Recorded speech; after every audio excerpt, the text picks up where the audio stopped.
Good morning students. Today we will read about respiration in plants कि plants में respiration किस तरह से होता है। Like animals plants also need energy. Animals की तरह प्लांट्स को भी एनर्जी की ज़रूरत होती है। The plants get energy by the process of respiration in which glucose food prepared by them breaks down in the presence of oxygen to form carbon dioxide and water with the release of energy। जो plants होते हैं वो respiration की process से energy को produce करते हैं और वो एनर्जी उन्हें कैसे मिलती है, जो उन्होंने फोटोसिंथेसिस में फूड प्रिपेयर किया उसे ग्लूकोज की फॉर्म में स्टोर करके रखते हैं और जब हम उन्हें उस ग्लूकोज फूड को वो ब्रेक डाउन करते हैं ना in the presence of oxygen, तो फिर क्या बनता है, कार्बन डाइऑक्साइड, वाटर और एनर्जी बनती है। This energy is used by plants for carrying out various life processes. जो एनर्जी बनी उसका यूज़ वो लाइफ प्रोसेसेस की एक्टिविटीज़ करने के लिए वो कर लेते हैं। दस like other living organisms plants also respire for their survival. अपनी सर्वाइवल के लिए, अपने आप को जीवित रखने के लिए प्लांट्स को रेस्पिरेशन करना पड़ता है ताकि उन्हें एनर्जी मिल सके। Plants take oxygen from air for respiration and give out carbon dioxide.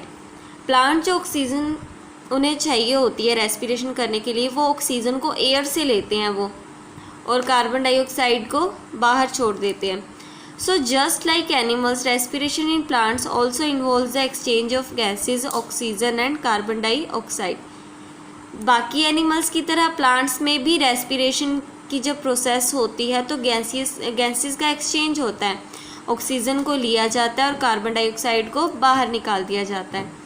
The respiration in plants differ from that of animals in that in plants each part like leaves, root etcetera can carry out respiration independently. Plants में जो respiration होता है वो animal से किस तरह से differ होता है, वो इस तरह से डिफ़र होता है कि प्लांट का हर पार्ट, चाहे लीव हो चाहे रूट हो, वो अपना इंडिपेंडेंटली रेस्पिरेशन कर सकता है। In other words, in plants each part can independently take in oxygen from air, utilize it to obtain energy and give out carbon dioxide. Plant का हर पार्ट ऑक्सीजन को एयर से गेन कर सकता है और एनर्जी ऑब्टेन करने के लिए उसको यूटिलाइज भी कर सकता है, उसका उपयोग कर सकता है और कार्बन डाइऑक्साइड को रिलीज़ कर सकता है। We will now describe the respiration in leaves and roots of the plant one by one. Respiration in leaves, leaves में किस तरह से रेस्पिरेशन होता है वो हम पढ़ेंगे। The leaves of plants have tiny pores on their surface which are called stomata. Plants के जो लीव्स होते हैं उनकी सरफेस पर टाइनी पोर्स होते हैं, छोटे छोटे छेद होते हैं जिन्हें स्टोमेटा बोला जाता है। The exchange of gases such as carbon dioxide and oxygen in the leaves during respiration take place through stomata। जो गैसेस का एक्सचेंज होता है रेस्पिरेशन के दौरान लीव्स में, वो किसके थ्रू होता है, स्टोमेटा के थ्रू। स्टोमेटा के थ्रू ही ऑक्सीजन को अंदर लिया जाता है और जो कार्बन डाइऑक्साइड बाहर रिलीज़ करनी होती है वो इन्हीं के थ्रू की जाती है। Oxygen from air enters into a leaf through stomata. जो ऑक्सीजन होती है एयर की वो स्टोमेटा के ही थ्रू लीफ में एंटर करती है and reach all the cells by the process of diffusion, और हर सेल तक डिफ्यूज़न के थ्रू वो पहुंच जाती है। This oxygen is used in respiration in the cells of the leaf. जो ऑक्सीजन हर सेल ने अब ले ली उसका यूज़ क्या करते हैं, वो रेस्पिरेशन में किया जाता है, एनर्जी को रिलीज़ करने के लिए किया जाता है। The carbon dioxide produced during respiration diffuses out from the leaf into the air through the same stomata। Respiration के दौरान जो कार्बन डाइऑक्साइड बनती है उसे भी स्टोमेटा के थ्रू ही बाहर रिलीज़ कर दिया जाता है। So we can also say that the plants breathe through the tiny pores in their leaves called stomata. तो हम ये भी कह सकते हैं कि प्लांट जब सांस लेते हैं ना, वो उनकी लीव्स में टाइनी पोर्स होते हैं जिन्हें स्टोमेटा बोलते हैं, उनके थ्रू वो सांस लेते हैं। अब रेस्पिरेशन इन रूट्स, हमने लीव्स में तो पढ़ लिया कि स्टोमेटा के थ्रू रेस्पिरेशन होता है। अब रूट्स में किसके थ्रू रेस्पिरेशन होता है। The roots of a plant are under the ground but root cell also need oxygen to carry out respiration and release energy for their own use. जो roots होती हैं वो प्लांट्स की वो ग्राउंड के अंदर होती हैं, लेकिन रूट सेल को भी ऑक्सीजन की ज़रूरत होती है ताकि वो रेस्पिरेशन कर पाएँ और एनर्जी को रिलीज़ कर पाएँ। ठीक है। The roots obtain oxygen for breathing and respiration from the soil as follow. आपको पता है कि रूट ग्राउंड के अंडर हैं, लेकिन उन्हें फिर भी ऑक्सीजन तो चाहिए रेस्पिरेशन करने के लिए, ब्रीथिंग करने के लिए। तो वो जो अपनी ऑक्सीजन है वो सॉइल से गेन करती है। सॉइल में आपको पता है सॉइल के जो पार्टिकल्स होते हैं उनमें स्पेस होता है, यानी एयर प्रेजेंट होगी उनमें, तो वो जो एयर प्रेजेंट है ना उसका यूज़ वो करते हैं। Air is present in between the particles of soil.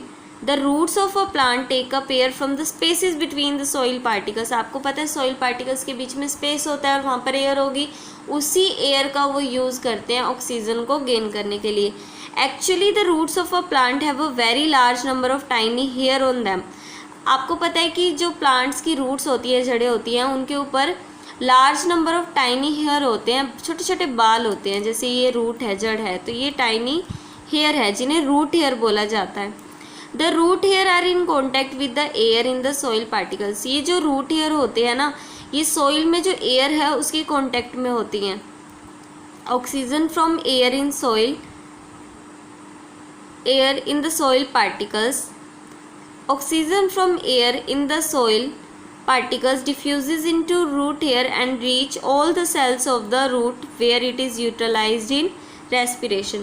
Root hair के थ्रू ये जो ऑक्सीजन आसपास प्रेजेंट है वो हर सेल में डिफ्यूज़ हो जाती है, रूट की हर सेल में डिफ्यूज़ हो जाती है। फिर इसका यूज़ कहाँ कर लिया जाता है?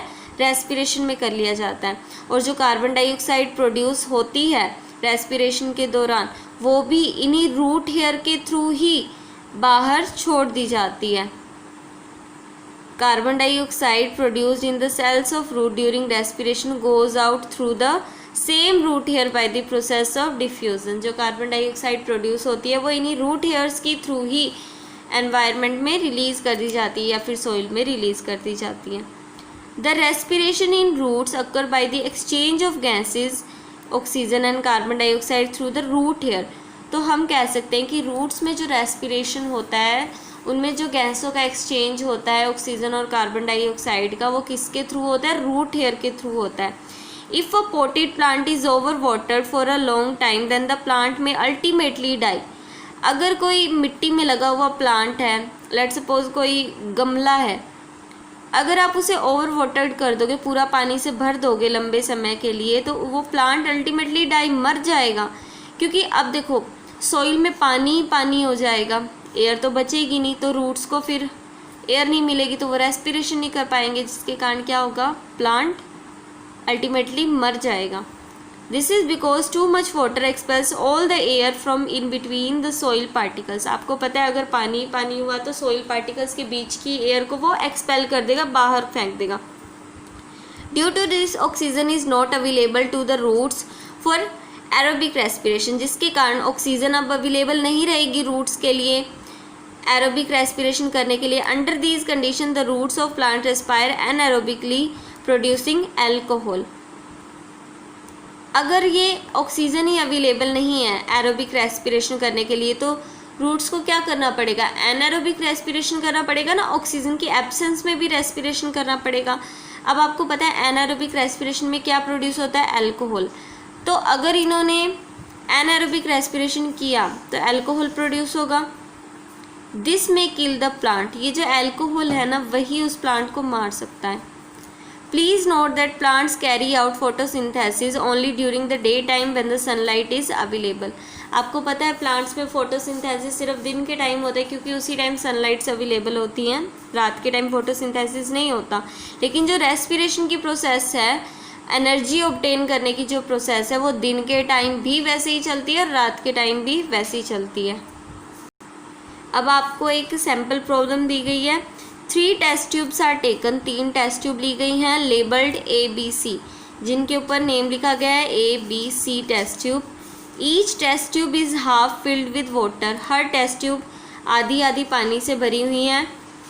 In test tube A snail is kept. एक टेस्ट ट्यूब में एक स्नेल रखी गई है। In test tube B a water plant is kept, एक में वाटर प्लांट रखा गया है, और टेस्ट ट्यूब सी में एक स्नेल और वाटर प्लांट दोनों रखे गए हैं। The 3 test tubes are then placed in sunlight, तीनों टेस्ट ट्यूब को सनलाइट में रखा गया। Which test tube would have the highest concentration of carbon dioxide and why, फिर आपको बताना है कि किस टेस्ट ट्यूब में कार्बन डाइऑक्साइड की जो मात्रा है, किस टेस्ट ट्यूब में कार्बन डाइऑक्साइड की कंसनट्रेशन सबसे ज़्यादा होगी और क्यों होगी। You know test tube A contain snail in water, test tube A में स्नेल है, तो स्नेल क्या करेगी, जो भी ऑक्सीजन है उसका यूज़ रेस्पिरेशन के लिए करेगी और क्या प्रोड्यूस करेगी, कार्बन डाइऑक्साइड प्रोड्यूस करेगी। ठीक है। टेस्ट ट्यूब बी में एक वाटर प्लांट है, वाटर प्लांट क्या करेगा, फोटोसिंथेसिस करेगा, सनलाइट में वो पड़ा हुआ है तो फोटोसिंथेसिस तो करेगा, जिसके कारण क्या होगा, ऑक्सीजन प्रोड्यूस होगी। अब उसने रेस्पिरेशन भी करना है तो वो उसी ऑक्सीजन का यूज़ करेगा और कार्बन डाइऑक्साइड प्रोड्यूस करेगा, फिर वही कार्बन डाइऑक्साइड वो फोटोसिंथेसिस के लिए यूज़ कर लेगा। तो नेट कार्बन डाइऑक्साइड देखो उसने जो रेस्पिरेशन में प्रोड्यूस की वो खुद ही लिए जा रहा है ना, तो फिर कार्बन डाइऑक्साइड तो इतनी बचेगी नहीं, लेकिन इसकी कार्बन डाइऑक्साइड यूज़ करने के लिए कोई है ही नहीं, इसमें तो सिर्फ स्नेल है। अब टेस्ट ट्यूब सी में स्नेल भी है और वाटर प्लांट भी है, तो इसमें जो कार्बन डाइऑक्साइड प्रोड्यूस होगी by the respiration in snail, snail में जो रेस्पिरेशन हो रही है उसके थ्रू जो कार्बन डाइऑक्साइड प्रोड्यूस होगी वो प्लांट यूज़ कर लेंगे फोटोसिंथेसिस के लिए। तो इससे हमें क्या पता चला, इसमें भी कार्बन डाइऑक्साइड का यूज़ हो रहा है जो प्रोड्यूस हो रही है, इसमें भी कार्बन डाइऑक्साइड का यूज़ हो रहा है, लेकिन इसमें कार्बन डाइऑक्साइड का कोई भी यूज़ नहीं हो रहा, तो यहाँ पर कार्बन डाइऑक्साइड सबसे ज़्यादा रहेगी क्योंकि इसका वहाँ पे कोई यूज़ नहीं है, लेकिन यहाँ पर तो वो यूज़ हो रही है। तो इसलिए टेस्ट ट्यूब ए में हाईएस्ट कंसनट्रेशन होगी, जहाँ पर सिर्फ और सिर्फ स्नेल है, वहाँ पर कार्बन डाइऑक्साइड सबसे ज़्यादा प्रेजेंट होगी।